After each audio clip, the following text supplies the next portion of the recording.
بسم اللہ الرحمن الرحیم۔ سورہ الغاشیہ۔ الغاشیہ کا مطلب ہوتا ہے آنے والی آفت، یعنی جب کہیں کسی چیز سے ڈرایا جائے، آنے والی چیز سے ڈرایا جائے تو وہ الغاشیہ کے زمرے میں آتا ہے۔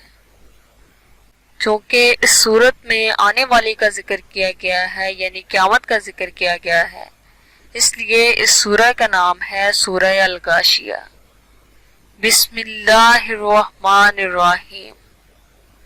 شروع اللہ کے نام سے جو بڑا مہربان نہایت رحم والا ہے۔ کیا تم کو اس چھا جانے والے کی خبر پہنچی ہے؟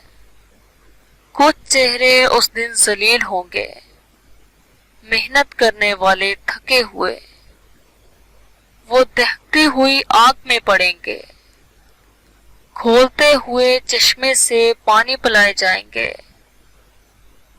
ان کے لیے کانٹوں والے جاڑ کے سوا اور کوئی کھانا نہ ہوگا، جو نہ موٹا کرے اور نہ بھوک مٹائے۔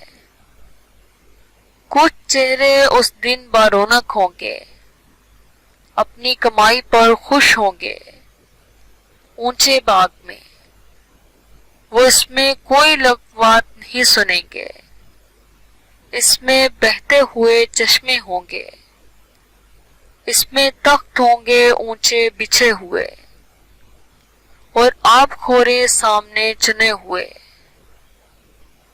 اور برابر بچھے ہوئے گدے، اور قلین ہر طرف پڑے ہوئے۔ تو کیا وہ اونٹ کو نہیں دیکھتے کہ وہ کیسے پیدا کیا گیا، اور آسمان کو کہ وہ کس طرح بلند کیا گیا، اور پہاڑوں کو کہ وہ کس طرح کھڑا کیا گیا، اور زمین کو کہ وہ کس طرح بچھائی گئی۔ بس تم یاد دہانی کرو، تم بس یاد دہانی کرنے والے ہو، تم ان پر دروغہ نہیں، مگر جس نے روگردانی کی اور انکار کیا تو اللہ اس کو بڑا عذاب دے گا۔ ہماری ہی طرف ان کی واپسی ہے، پھر ہمارے ذمہ ہے ان سے حساب لینا۔ شکریہ۔